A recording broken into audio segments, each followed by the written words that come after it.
Child exploitation is an incredibly sensitive and difficult topic. It is vital to understand what resources are available to help the victims find healing. Today's guest is Dr. Deaneè Johnson. Dr. Johnson has been a key player in advancing the victim services field at the federal, state, and local levels for over 20 years. As an OVC Fellow, she has assisted with collaborating with the DOJ to identify a range of child exploitation programs available nationwide, illuminating the best practices. She was most recently the Chief Program Officer at the National Center for Victims of Crime before building her own consulting business, Ascent Connection and Consulting Solutions. She also serves on the National Steering Committee for the Vision 21 Linking Systems of Care for Children and Youth, the Advisory Board of Preparedness Without Paranoia, and the Charles County Board of Education Safety Advisory Board in Maryland. I'm your host, Chris Parker, and this is the Easy Pray Podcast. Deanee, thank you so much for coming on the Easy Pray Podcast today. Thank you so much for having me. So today we're going to talk about a topic that is probably for a lot of people challenging to talk about or challenging to listen to, and that's child exploitation. Can you give me some background of how you got in this field? I know you've been involved in the field for about 20 years. Right. So I have been involved in the field of victim services for a little over 20 years now. Specifically with child sexual exploitation and polyvictimization. It all started back in 1999. I was a volunteer mentor for adolescent sexual assault survivors way back in Huntsville, Texas, when I was working on my undergrad degree. And I was working on my degree in criminal justice, and I was taking a child abuse class. And I was really interested in focusing my attention on child abuse. And I didn't really understand what it was that was drawing me to that field. I knew that that was definitely something that I wanted to do. So after I got my degree in criminal justice, I went on thinking that I wanted to work specifically with adolescents who were sexually abused. So I started my master's degree in counseling and started a practicum at a rape crisis center where I would basically counsel only adolescent youth who were victims of sexual violence. And that was the majority of my clientele, although I did have a lot of domestic violence cases as well as adult sexual assault cases too. As I was pursuing my counseling degree, I realized I don't know if counseling is really the direction that I wanted to go, because it was stirring something else up inside of me. And it was really odd. I truly didn't know what it was. And in the meantime, where I was in Texas, I was approached by a children's advocacy center that was fairly new in the area. The whole concept of forensic interviewing was a fairly new concept as far as having a neutral party to conduct their forensic interviews. And a forensic interviewer is a neutral party that works with law enforcement and child protective services that gathers information on whether or not a crime of child abuse has actually taken place. And so when this opportunity was given to me, they wanted me to, or I was offered the opportunity to build a forensic interviewing program. And this particular children's advocacy served a 12-county region in a very rural community in Texas. And I was all about it. And so I ended up getting my master's degree and transferring over into becoming a forensic interviewer, and still did not quite understand where this drive was, because I had that ember that was just burning inside me. There was something that was just burning inside me to where I really was passionate about what I was doing and the focus of what I was focused on. And that was specifically working with children who were victimized sexually. And I put all of my energy, all of my education towards the research that I was doing with school, all of my education towards understanding the child who was victimized. And it was interesting because people would say, would ask me how I liked my job, and I would say that it was fun. And people didn't understand where I was coming from because they would, how dare you almost. And it wasn't that it was joyful. It was just that I really embraced my job. I enjoyed the detectives that I worked with, the advocates that I worked with. The job that I had was my dream job, in a sense that I felt valued. I felt like I was really good at it. And I still didn't quite know what it was. I didn't know what that burning ember was. And then something finally clicked.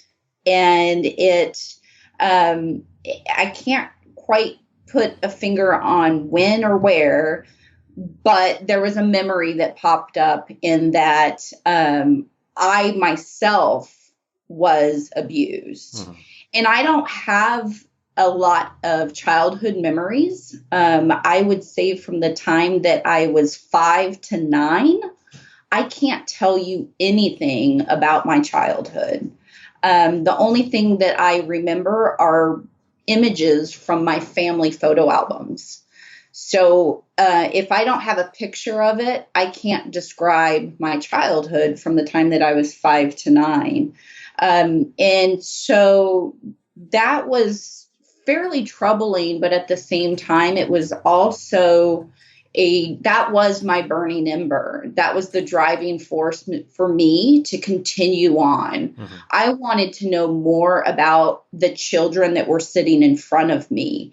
What was their development? What more did I need to know that I could do to help them through that healing process, so they didn't have the same experience that I did of not remembering a huge significant part of their life.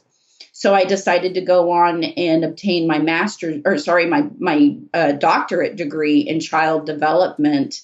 And when I was going through the child development program, a lot of people immediately thought that I was working at a daycare, or I had, early childhood experience in learning and teaching, and education wasn't anything that I was interested in as far as like a school system.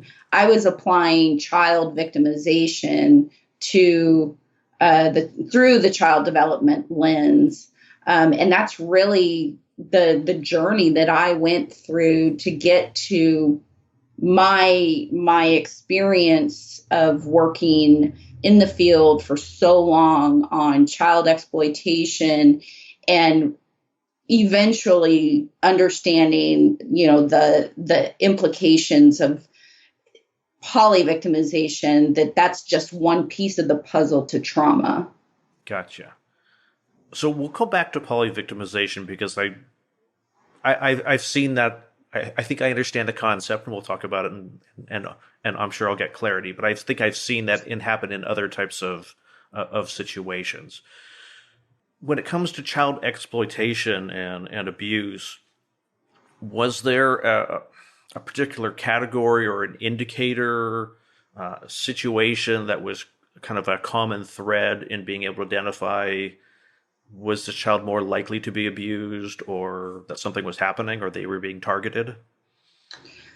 So it's interesting because anybody can be a victim. Any child could be a victim. If you look at reporting rates or statistics that are kind of thrown out there, it's no statistic is ever going to be solid because it's such an underreported crime for various reasons, especially when it comes to males, especially when it comes to African American males. And as you go further on down the underserved population, it gets more and more difficult to identify those populations for abuse. So the stats out there are pretty, I don't want to say insignificant, but extremely difficult to say this is how many people have been abused. But I guess you can say the respected numbers are 1 in 4 girls, and anywhere from 1 in 6 to 1 in 10 males will be sexually victimized before their 18th birthday. Wow. And that's fairly that's a fairly common number that's respected in the field. And that's not separated by any, race or culture or, diverse group. And with that said, it's not, it's not something that happens to just one category of people. There are definite situations that can either increase vulnerabilities or risk factors, of course, that could increase vulnerabilities. I am not one that likes to throw the word out of prevention. I know that that's something that a lot of people, especially in the field, love to say prevention programs. I might get in trouble for saying this, but I don't like using the word prevention programs or prevention, because that means that we are taking responsibility on holding someone else accountable for their actions, or we have some power behind preventing them from doing something to us or someone else. So I take it as there are ways to minimize the likelihood, or taking our own safety and security into our own our own hands, or doing some type of risk management of our own security, so to speak. Well, and I think, to me, it seems like this is kind of a developing field also, in that when I was a kid, we were taught, stranger danger. If any adult comes up to you that you don't know, point at them, yell stranger, and run away. And it seems, I'm not in the field, but it seems to be that we hear a lot of the victimization happens at the hands of family members, and whether they're local family or an extended family or friends of family, and it's not the random person walking down the street grabbing little kids that they don't know. Right. No, you're exactly right. And it's interesting. I'm the chairwoman of an organization called Preparedness Without Paranoia. And that's actually one of the things that we talk about is, preparing parents and children to be empowered to embrace their own safety and security, but also to teach this collective idea of, if something were to happen, that it's not this stranger is a stranger, stay away. It's this emergency has happened. Any one of these strangers could help, right? Mm-hmm. So it's teaching communities and families and children, just like you would get into your car, right? You automatically put on a seatbelt. So if something happens, you have an automatic response built into you. Trying to teach communities, if something happens, you have an automatic response of knowing what to do, whatever that thing is.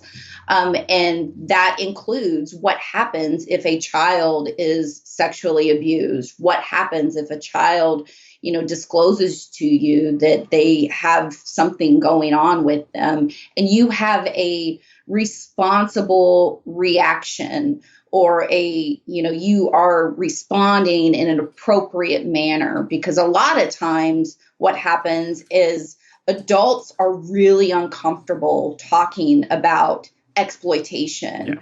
Yeah. We're really uncomfortable talking about sex with kids in general. Now elevate it to the fact of unwanted sex. Then, if we as adults are uncomfortable talking about these conversations, that's going to show. And those children are going to be uncomfortable having those conversations with you as well. Mm-hmm. What are some of those automatic responses that a community should have with regards to, I don't know, prevention is not the right word, but you talked about that kind of that automatic response of putting on a seatbelt. What are some of those things that, parents should be teaching their kids in terms of that automatic response? So one of the main things that we could teach our children, well, there's a couple of things. So if we're talking about parents, right? If we're talking about a parent and a child comes to them and makes a disclosure, then we want to make sure that our response is one of such that we open the door for future disclosure if needed. So we don't want to shut the child down. We want to make sure that the child knows that we want to hear what they have to say. We want to tell them that what they have to say is important. We want to let them know that there are people that are professionals that can listen as well. That would be more for for like a disclosure to a teacher, yeah, rather than a parent. But if a child discloses to a parent, believe the child, because children who disclose, regardless whether or not they're telling the truth, that's not really the job of the parent at that moment in time. Mm-hmm. The job of the parent at that moment in time is to listen to your child, to believe your child, and to be there for them. Because ultimately, what will happen is the truth will eventually come out. But it's not that in that moment, that's not the time to decide immediately whether or not that child's telling the truth or not. And is that part of kind of empowering the child, is by believing them and, okay, let's talk about this, and that gives them the ability to, I don't want to say not feel shame about something that may have happened, but not feel that I don't want to hear anything from you about this. Right. You want to empower the child, let them know that what they have to say is important. And what I mean by you want to open the door for any future disclosures in the future is if we immediately shut them down, this goes back to the whole concept of polyvictimization. The likelihood that if a child has been victimized once, that increases their likelihood of being victimized again. Mm. So if that does happen, they need to know that they have someone that they can go to that believes them, that they can trust will actually do something about it. So if they go to you the first time and you shut them down, or you don't believe them, or you treat them as though you don't believe them, then they might not ever tell another soul. And then they're left to have to figure out how to deal with that on themselves. On their own, and they may not tell for years, or they might not ever tell. So that's why when, you hear people say, why are you just now saying this, 20 years later? Why are you just now coming out with this information? Well, these are some of the reasons. Yeah, it makes sense. Are there, for a situation where a child is not actively coming forward to say, hey, I think this was wrong, or this happened, or I need to tell you something, are there things that parents should be watching out for, family members should be watching out for, in terms of this is an indicator that something is not right or that something may have happened? Sure. So there's different types of disclosures. So there's active disclosures, and that's kind of what we've been talking about. Those active disclosures are when a child actively tells you something. Hey, this has happened to me, and I want to tell you this. And then there's those non-active disclosures or accidental disclosures.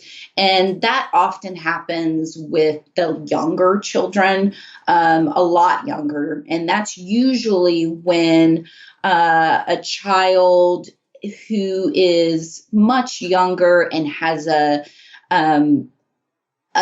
much an inappropriate knowledge of sexual contact or sexual behavior and is over sexualized and maybe acting out in ways on the playground or with their toys or with their siblings or other children, maybe saying certain things or those types of behaviors may start to show up in children who have either witnessed sexual acts or who have participated or have been forced to rather participate in sexual behavior as well. Mm-hmm. There's obviously other physical signs that you may see in the genital areas, as well as STIs may come up in areas as well.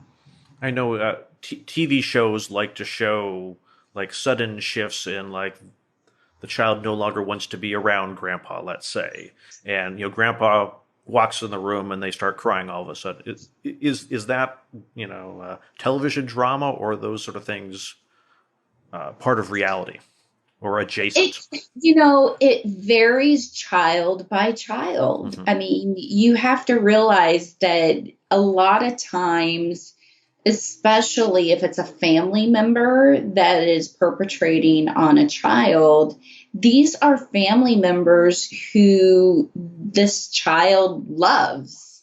And a lot of the interactions that this child may have with a family member may be very positive. And they may very well enjoy being around this person, except for this small time in this very, unique situation in their mind. Mm-hmm. So the distancing themselves may not always show up for every case. It may be that they enjoy being around that person. And so it can be very confusing sometimes for the outside person looking in on a situation. And then we start to make assumptions. And we start to say, oh, it never happened. Look at them. They're happy as can be. Well, then, you don't really know. Well, they've also received gifts, due to grooming. They've received, a lot of extra attention and those hidden benefits, so to speak, that the rest of the family or people just didn't know about. So I would definitely say it would depend on each child's situation. Mm-hmm. I mean, and that makes sense to me. Is that a lot of it is the kids, sounds like children just don't necessarily know how to process something that happened, and may not even understand that it was inappropriate. Exactly. And, you're also talking about, you're talking about human anatomy. It doesn't always hurt. And that's something that's really difficult for us adults to understand. Mm-hmm. And it's difficult to talk about. And if we can't verbalize these types of things and discuss them like grown adults, we start making assumptions again, and we then minimize what really happened to the children. Okay. So earlier you mentioned grooming. Can you tell the audience what grooming is and what it looks like? Sure. So, grooming is the process of when a perpetrator, whether it's a perpetrator of child sexual abuse, whether it's familial or non, it could be other forms of commercial sexual exploitation or even sex trafficking. It's when they slowly begin the process before they actually perpetrate the sexual offense itself. So it could look like in the beginning, slowly spending more time with the child, providing gifts, whether it's monetary or something of value to the child. And eventually, they may provide a lot of compliments. And eventually it leads to sometimes isolation from family members, from friends. And then sometimes it ends up going into this feeling of almost like a false sense of trust, and then slowly testing boundaries of how far they can get with their intentions of actually perpetrating a sexual act on that child. And then once a sexual violation has been committed, then oftentimes it's followed up with either threats or some type of extortion almost of, well, you did this, so if you tell, I'm going to expose that you did this. No one's going to believe you. And this is going to tear your family apart. All sorts of threats. And it could be really, really bad. And so that's where you get a lot of children feeling blame for themselves. A lot of shame is involved, and it's just a vicious cycle that continues. Yeah, that's horrible. I mean, that it just goes down that road. I mean, I definitely see that the whole concept of isolating happens in romance scams and almost any type of scam. There's always this element of separating the person from the people that would protect them or that would watch out for them or be aware that something's happening.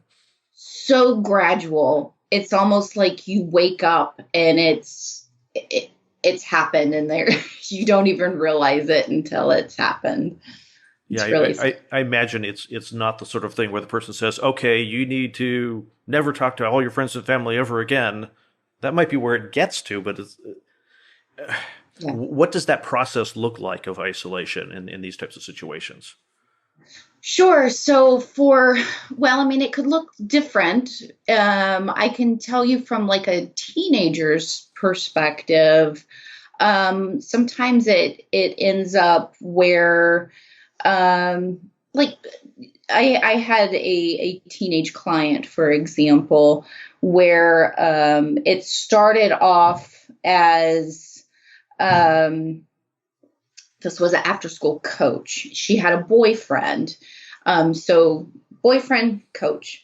The coach started to drive her home from practice, but she also wanted to hang out with her boyfriend as well. Well, slowly over time, the coach started to get more and more insistent about her spending more time with the coach. Mm-hmm. And so he would hold her after practice rather than allow her to go directly home so she can then hang out with her boyfriend. And then that is when the abuse took place.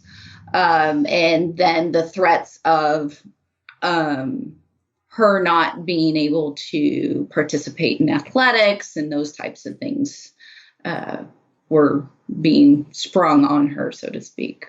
Gotcha. So if a family member or a friend suspects that someone is being victimized, what's the best route in terms of helping them? Go straight to the police. I'm going to be wacky, get in their face and confront them. Obviously, that's not beneficial. But like, if we think that someone is in that situation or that situation is happening, how can we appropriately get the right resources involved? So it depends on your state. Some people are what we consider mandated reporters. And every state has a mandated reporter law. Those mandated reporters are typically school personnel, hospital personnel, mental health providers, law enforcement, etc. And those who are not mandated reporters, it actually depends on your state's law. Every state is a little bit different. Some require you to go just to law enforcement, or not just to law enforcement, but just to child protective services. Other states require you to go to both law enforcement and child protective services. So I would recommend looking up your state's law to find out which statutory regulations you would fall under. Mm-hmm. Should I look up the national report line in? Yes, let's include that. I know there are definitely programs I should out know there. it off the top of my head, but as a good example, my wife works for a company, and part of the volunteer service that they do is in helping people who may be victims of sex trafficking, that they're putting abuse phone numbers on like chapstick and things like that, where they can't be seen, or the perpetrator's not going to think to look at these sort of personal items for phone numbers, but it gives the person an opportunity to have access to a phone number where they can get help. So with respect to you talked about like mandatory reporting, are there places where someone in the public can go to report something if they think it's like a national reporting line or something like that? Yes. So the National Child Helpline is the actual National Child Abuse Hotline. If they want to contact them, they can call 1-800-4-A-CHILD, which is also 1-800-422-4453. And they can also help them with guiding them through their state's through the whole process. Just let them know which state they're in, and they can help guide them through each individual state's process. And I assume this is not just for people who think something's happening, but for people who have been a victim of an assault or something, that this is a good resource to go to for them. Correct. Yes. So there's a couple of resources. This is a good one for abuse victims, as well as anyone who needs to report abuse. Like I said, if they're needing to report abuse, they can help them through that process. If they are abuse victims, they can call the child helpline. If they're older adults and would like resources for like their own abuse, maybe they need resources in their jurisdiction, they can also contact victimconnect.org. And that is the Victim Connect Resource Center out of the National Center for Victims of Crime. And that phone number is 855-484-2846. And so, for people that have been a victim of abuse in their childhood, what sort of pathways are there to their healing? So there's plenty of options that are out there. There's a lot of resources that are available through local communities. Many of the rape crisis centers that are available offer counseling services free of charge. that can help them through the process. There's also a lot of resources available through the tribal communities as well. A lot of people don't realize that tribal communities have a very high percentage rate of child sexual exploitation, and so we're trying to build those resources that are available to tribal communities too, and to access those resources. They can go to the Tribal Resource Center, and all of those resources are through the National Center for Victims of Crime, and the Victim Connect Resource Center can also guide people to those resources that are available anywhere in the United States. So if you're in the United States, Alaska, Hawaii, and you've been a victim of crime, they can guide you to your local resources. And that phone number is 855-484-2846. Gotcha. And those are definitely people who've made it their mission to help people, to get them the resources that they need, get them the care that they need. Yes, absolutely. They deal with all victims of crime. Actually, the National Center for Victims of Crime they've been around since 1984 or something like that. They've been around for like 35 years. And they've really helped victims and survivors of all crime types. Great. I'm glad that those resources are available. Earlier, you talked about polyvictimization. Can you tell us a little bit more about what that is? Polyvictimization is when a person has been victimized multiple times, whether it's the same type of crime by multiple perpetrators or a different crime. So it's multiple forms of maltreatment done to the same individual. Yeah, I definitely see that in people that are victims of like phone scams. Is once a scammer has conned this person out of, hey, your electric bill's past due, give us $500 or we're going to shut off the power. Those scammers often sell the contact information to other scammers who then are like, hey, it's your phone bill now, Right.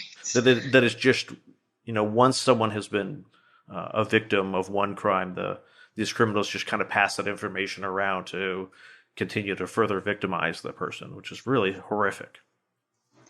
Yeah, and it's interesting because once someone has a history of abuse, then it just increases the likelihood of more abuse to happen, and it just continues down this road, or this cycle of abuse. Mm-hmm. And if there's no intervention, then it's hard to break that cycle.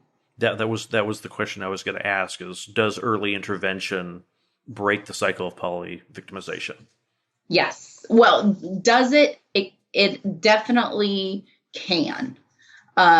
If there's no intervention, then it absolutely increases the likelihood of more victimization.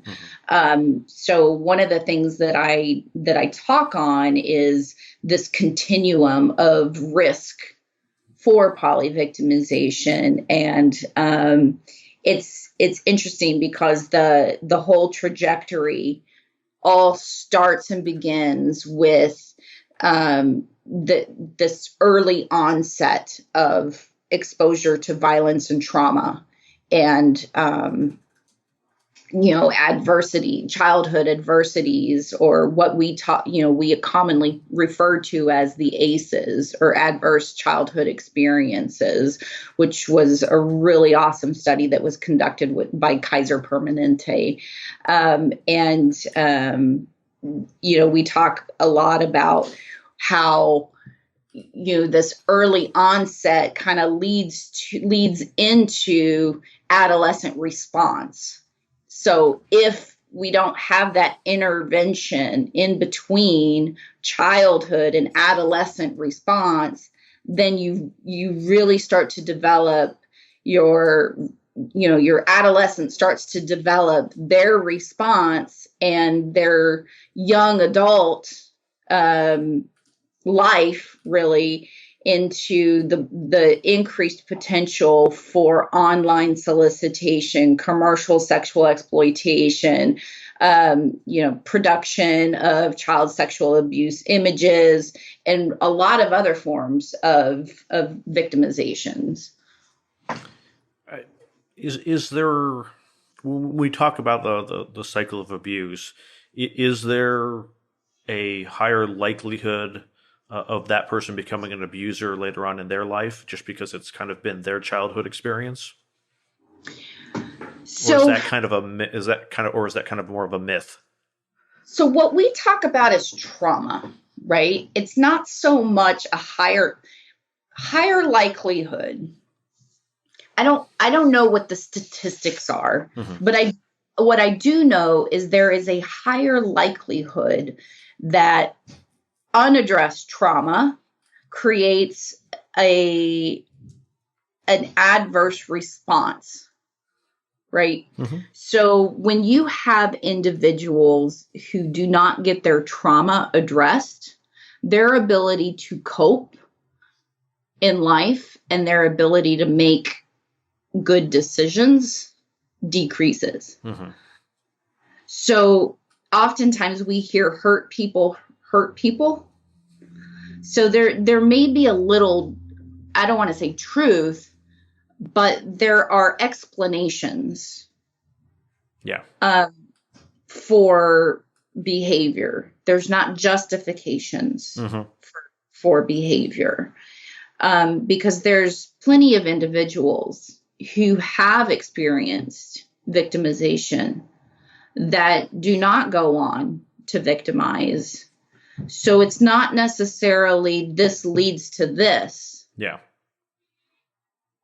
But there is a very well-known understanding that trauma, unaddressed trauma, really hurts people in general. Whether it's someone who is incarcerated, because we do know that those who are incarcerated for many crimes have a very high rate of trauma.